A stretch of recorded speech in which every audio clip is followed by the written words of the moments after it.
तो we Jiang के पिछले एपिसोड में हमने देखा कि जीरो यू की बॉडी पर कंट्रोल कर लेती है और अब वह गुआनसी पर अटैक करते हुए उसे खुद से दूर कर देती है, जिसके बाद वह यू की पावर का यूज करते हुए गुआनसी और एनवी स्नेक को दोबारा से कार्ड में बदल देती है।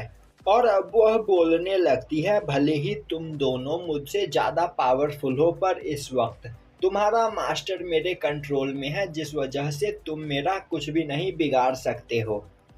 और अब वह यू को पानी के और भी अंदर ले जाने लगती है। अब थोड़ी देर के बाद ही यू की आंख खुलती है तो वह देखता है कि वह एक सिंहासन पर बैठा हुआ होता है। जो देखते ही वह खड़ा होने की कोशिश करता है पर वह उस सिंहासन से खड़ा नहीं हो पाता है। तभी उसकी नज़र उसके सामने मौजूद एक मिरर पर पड़ती है, जिसके अंदर बैठा उसका रिफ्लेक्शन उसे देख रहा होता है। और तभी वह रिफ्लेक्शन बोलता है, यू तुम यहाँ पर चाहे कुछ भी क्यों ना कर लो, तुम आज़ाद नहीं हो सकते हो, क्योंकि तुम्हारी सोल अभी मेरे कंट्रोल में है। अब जीरो यू के पास आते हुए बोलती है, मैंने जितना सोचा था तुम उससे कहीं ज़्यादा पावरफुल हो, तो आज से तुम्हारी बॉडी मेरी हुई और तुम्हारी सोल हमेशा इसी जगह पर कैद रहेगी। यह बोलते हुए वह वहां मौजूद जमीन पर अटैक करती है, जिससे वह जमीन टूट जाता है और यू सिंहासन के साथ नीचे गिरने लगता है।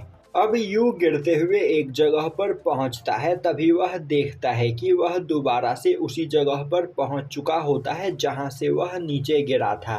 तभी जीरो दोबारा से उसके पास आते हुए बोलता है, यू तुम यहाँ से कभी बाहर नहीं निकल सकते हो, तो अब तुम्हारी बॉडी पूरी तरीके से मेरे कंट्रोल में आ जाएगी। और यह बोलते हुए वह दोबारा से यू पर अटैक करती है, जिससे यू दीवारों को तोड़ते हुए एक नई जगह पर पहुंच जाता है। पर तभी वह देखता है कि वह दोबारा से उसी जगह पर होता है। यह देखकर वह समझ जाता है कि वह एक इन्फिनाइट इल्यूजन में फंस चुका है और चाहे वह कहीं भी क्यों ना चला जाए, घूम फिर कर एक ही जगह पर पहुंच जाएगा।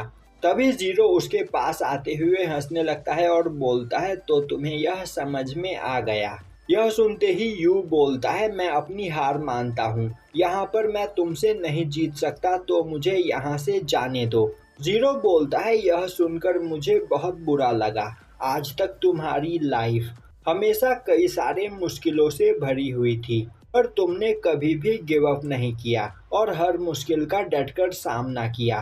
तुम्हारे पैदा होते ही तुम्हारी मदर मर गई और तो और तुम्हारे फादर भी तुम्हें छोड़कर चले गए, फिर भी तुमने हार नहीं मानी। तो आखिर आज तुम इतनी जल्दी कैसे हार मान रहे हो? यह सुनते ही यू गुस्से में बोलता है, बकवास करना बंद करो, मेरे फादर कभी भी मुझे छोड़कर नहीं गए। और यह बोलते हुए वह गुस्से में अपने हाथ को आजाद करने की कोशिश करता है, जिससे वह सिंहासन टूटने लगता है। यह देखते ही जीरो बोलता है, तुम सच में कहीं ज्यादा पावरफुल हो, तुम अपनी पावर से मेरे इस थ्रोन को डिस्ट्रॉय कर रहे हो। यू बोलता है, यह सब करने का कोई फायदा नहीं, क्योंकि डार्क एम्परर ने मुझसे मेरे क्यूनहाई ऑर्ब को छीन लिया है। यह सुनकर जीरो हैरान हो जाता है, पर तभी वह बोलता है, कोई बात नहीं, तुम्हारी बॉडी काफी ज्यादा पावरफुल है और यहाँ पर तुम्हारी बॉडी पर कंट्रोल करके मेरी पावर और भी ज्यादा बढ़ जाएगी। दूसरी ओर हमें क्वेन और लीन फैंग को दिखाया जाता है, जो क्वेन के डायमेंशन की ओर जा रहे होते हैं। तभी रास्ते में लीन फैंग लड़खड़ाकर नीचे गिरने लगता है। यह देखते ही क्वेन उसे संभालती है और बोलती है, शायद से फियर के मेंटल ट्रॉमा से अब तक तुम बाहर नहीं निकले हो, तुम्हें थोड़ी देर यहाँ पर आराम करना चाहिए। लिन फैंग बोलता है, मैं बिल्कुल ठीक हूँ, तो अब हमें आगे चलना चाहिए। और यह बोलते हुए वह जैसे ही खड़ा होता है, उसे चक्कर आने लगते हैं और वह नीचे गिरकर बेहोश हो जाता है। यह देखते ही क्वीन और सिल्वर वॉरियर दोनों ही परेशान हो जाते हैं। दूसरी ओर लिन फैंग दोबारा से खुद को उस डिवाइन कार्ड डायमेंशन में पाता है। तभी वह देखता है कि उस डिवाइन कार्ड के पास एक पर्सन खड़ा होता है, जिसे देखकर लिन फैंग परेशान हो जाता है और बोलने लगता है, फुरुकाई, आखिर तुम यहाँ पर क्या कर रहे हो? यू तुम्हें यहाँ पर पिछले कई दिनों से ढूंढ रहा है और तो और तुम्हें ढूंढने के लिए वह एक स्पिरिट जर्नल बन चुका है। और आखिर अब तक तुम कहाँ पर थे? तभी फुरुकाई बोलता है, मुझे कुछ भी याद नहीं। और अब वह चिल्लाते हुए लिन फैंग से बोलता है, आखिर तुमने यू को अभी स्पिरिट जर्नल क्यों बनने दिया? अभी वह स्पिरिट जर्नल बनने के लिए तैयार नहीं। लिन फैंग बोलता है, यू बहुत ही ज़्यादा पावरफुल है और वह काफ़ी तेज़ी से प्रोग्रेस कर रहा है। फुरुकाई बोलता है, अभी वह बच्चा है और तुमने इतनी जल्दी उसे स्पिरिट जर्नल बनाकर गलती कर दी है। यह हम सभी के लिए काफ़ी खतरनाक साबित हो सकता है। तुम्हें यह सब स्टार्ट करने से पहले मेरा इंतजार करना चाहिए था। दूसरी ओर हमें सिल्वर वॉरियर और क्वेन को दिखाया जाता है जो लिन फैंग के पास बैठे उसका उठने का इंतजार कर रहे होते हैं। तभी लिन फैंग वहां पर उठ जाता है, जिसे देखते ही क्वेन काफी ज्यादा खुश होती है। अब अचानक से लिन फैंग खड़ा होते हुए बोलता है, लोनली, तुमने यहाँ पर यू की काफी ज्यादा मदद की है, जो देखकर मुझे बहुत ही अच्छा लगा। यह सुनते ही क्वीन बोलती है, आखिर तुम यह क्या बोल रहे हो? क्या तुम्हारे सर पर चोट लगी है? तभी सिल्वर वॉरियर अपने स्वॉर्ड को बाहर निकालते हुए लिन फैंग पर पॉइंट कर देता है और बोलता है, क्वीन, इससे दूर हट जाओ, यह लिन फैंग नहीं है। तभी वह पर्सन अपनी ऑरा को रिलीज करते हुए बोलता है, सिल्वर वॉरियर, क्या तुम मुझे नहीं जानते? अब उस ऑरा प्रेशर से सिल्वर वॉरियर काफी ज्यादा डर जाता है। तभी वह पर्सन लिन फैंग की बॉडी के साथ उड़ते हुए बोलता है, मैं थोड़ी देर में वापस लौटूंगा। अब यह देखकर क्वीन काफी ज्यादा परेशान हो जाती है और बोलने लगती है, आखिर लिन फैंग को यह क्या हुआ है?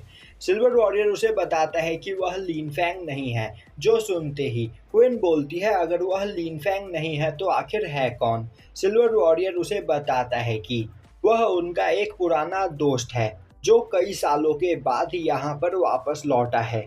दूसरी ओर यू इन्फानाइट इल्यूजन के अंदर फंस चुका होता है और उसकी सोल लगातार गहराई में गिरी ही चली जा रही होती है। अभी वहां पर आते हुए लिन फैंग यू को संभालते हुए बोलता है, यू होश में आओ। तभी यू बोलता है, ब्रदर लिन फैंग, आखिर आपने मुझे यहाँ पर ढूंढा कैसे? वहीं पर खड़ा लिन फैंग यू को अजीब तरीके से देख रहा होता है और अब वह बोलने लगता है, तुम यहाँ पर काफ़ी बड़े हो चुके हो, मैंने तुम्हें बहुत ही ज़्यादा मिस किया। तभी वहाँ पर जीरो आते हुए गुस्से में बोलती है, आखिर तुम्हारी हिम्मत कैसे हुई मेरे इल्यूजन को ब्रेक करने की? और यह बोलते हुए वह काफ़ी तेज़ी से अटैक करती है, पर लिन फैंग एक बैरियर बनाते हुए उस अटैक को ब्लॉक कर लेता है। तभी जीरो बोलने लगती है, तुम बहुत ही ज्यादा पावरफुल हो, आखिर तुम हो कौन? तभी लिन फैंग अपने पास से एक स्वॉर्ड को बाहर निकालता है जिसके ऑरा प्रेशर से वह पूरी जगह डिस्ट्रॉय होने लगती है। यह देखते ही जीरो चिल्लाते हुए बोलने लगता है, मेरी बनाई गई इस जगह को डिस्ट्रॉय मत करो। अब लिन फैंग और यू उसके पास जाकर खड़े हो जाते हैं और बोलते हैं, तुम्हारा खेल यहाँ पर खत्म हुआ तो खुद को सरेंडर कर दो। तभी जीरो हंसते हुए बोलने लगती है, तुम्हें क्या लग रहा है तुम इतनी आसानी से मेरे डायमेंशन को डिस्ट्रॉय कर सकते हो? इस डायमेंशन को मैंने 10 लाख से भी ज़्यादा लेयर्स से बनाया है। और अब वह दोबारा से यू की बॉडी पर कंट्रोल कर लेती है और बोलती है, चलो देखते हैं आखिर तुम अब मुझे कैसे रोकते हो। मुझे यहाँ पर रोकने के लिए तुम्हें यू को घायल करना पड़ेगा, तो अब यह देखना है कि तुम यह कर पाते हो या नहीं। तभी लिन फैंग यू पर अटैक कर देता है, पर जीरो उस अटैक को ब्लॉक कर लेती है और अब वह यू की पावर का यूज करते हुए गोल्डन स्वॉर्ड को बाहर निकालती है और अब वह उसे देखते हुए बोलने लगती है, यह एक लेजेंडरी स्वॉर्ड है और मैंने कभी नहीं सोचा था कि मैं इसका यूज करूंगा। अब वह लगातार लिन फैंग पर अटैक करने लगती है, पर लिन फैंग उसके सभी अटैक्स को डॉज कर लेता है। अभी जीरो लिन फैंग के पीछे जाते हुए बोलती है, अब मुझे समझ में आया तुम कौन हो, तुम हो सबसे ज्यादा पावरफुल स्पिरिट जर्नल लिन फैंग। तो फिर क्यों ना मैं यहाँ पर तुम्हारे भी बॉडी पर कंट्रोल कर लूँ। तभी लिन फैंग यू को होश में लाने की कोशिश करता है, पर यू पूरी तरीके से जीरो की कंट्रोल में होता है और अब जीरो बोलती है, हम दोनों यहाँ पर आपस में मर्ज हो चुके हैं, तो अब यहाँ पर मुझे हराने के लिए तुम्हें यू को घायल करना पड़ेगा, जो तुम कभी नहीं करोगे। तभी लिन फैंग अपने स्वॉर्ड को उठाते हुए यू की चेस्ट में दे मारता है, जो देखकर जीरो के होश उड़ जाते हैं और अब वह यू की बॉडी से बाहर निकल जाती है। तभी लिन फैंग वहां पर यू को उठाने की कोशिश करता है। अब यू देखता है कि वह उस डिवाइन कार्ड के डायमेंशन में मौजूद होता है। वहीं पर उसके सामने वह पर्सन खड़ा होता है। अब यू उस पर्सन को देखते ही हैरान हो जाता है, क्योंकि वह पर्सन कोई और नहीं बल्कि यू का फादर होता है। और अब अपने फादर को देखते ही यू काफ़ी तेज़ी से उसकी ओर भागता है और बोलता है कि फादर, मैं यहाँ पर कितने दिनों से आपको ढूंढ रहा था।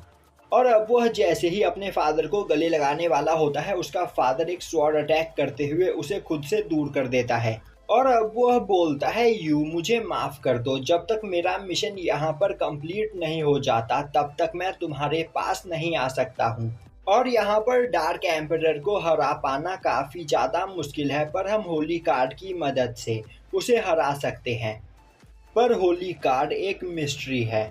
यह सुनते ही यू बोलता है, आखिर यहाँ पर चल क्या रहा है। ब्रदर लिन फैंग ने भी आज तक होली कार्ड के बारे में किसी को भी कुछ नहीं बताया। और यह बोलते हुए वह होली कार्ड की ओर भागता है और बोलता है कि मैं यह आज खुद पता करूँगा।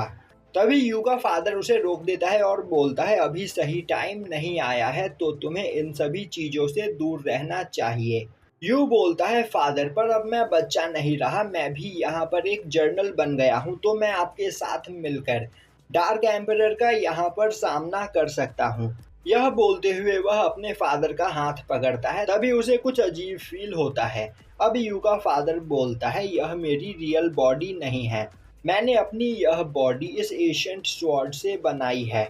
और यू, मैं तुम्हें यहाँ पर देखकर काफ़ी ज़्यादा खुश हूँ और तुमसे प्रॉमिस करता हूँ कि एक बार सब कुछ ठीक हो जाने के बाद हम सभी एक साथ अपनी नॉर्मल लाइफ जिएंगे। और यह बोलते हुए यू का फादर वहाँ से गायब हो जाता है। तभी यू की आँख खुल जाती है और अब यू देखता है कि ज़ीरो उसकी बॉडी पर दोबारा से कंट्रोल करने की कोशिश कर रही होती है। तभी वह ज़ीरो का हाथ पकड़ लेता है और बोलता है, तो क्या तुम यहाँ पर मेरे दिमाग के साथ खेल रही थी। वहीं यह देखकर ज़ीरो काफ़ी ज़्यादा हैरान होती है, क्योंकि यू अब उसे यहाँ पर टच कर पा रहा होता है। और अब यू वहाँ पर ज़ीरो को बुरी तरीके से मारने लगता है। वहीं वह गुस्से में बोल रहा होता है, आखिर तुम्हारी हिम्मत कैसे हुई मेरे ब्रेन के साथ इस तरह खेलने की। अब ज़ीरो वहां से भागने की कोशिश करती है, पर तभी यू उसे पकड़ लेता है, जो देखकर ज़ीरो को कुछ भी समझ में नहीं आता है। तभी यू नोटिस करता है कि उसके राइट हैंड में उसके फादर की ऑरा मौजूद होती है। अब यू वहाँ पर ज़ीरो को दोबारा से बुरी तरीके से मारने लगता है। वहीं वह बोल रहा होता है, मुझे सच सच बताओ, क्या यहाँ पर तुम ही मेरे फादर का रूप लेकर मुझे बेवकूफ़ बनाने की कोशिश कर रही थी। अब ज़ीरो बोलने लगती है, उसे कुछ भी समझ में नहीं आ रहा यू यहाँ पर क्या बोल रहा है। तभी यू उसका गला पकड़कर दबाने लगता है, जो देखकर ज़ीरो अपने मैजिक मिरर का यूज़ करते हुए यू को उसका सोल प्रिजन दिखाती है, जिसके अंदर उसने यू के सोल को कैद करके रख रखा होता है। अब यू देखता है कि सोल प्रिजन के अंदर लिन फैंग ने अपने स्वॉर्ड को यू के चेस्ट में मार रखा होता है। और यहीं पर यह एपिसोड खत्म हो जाता है।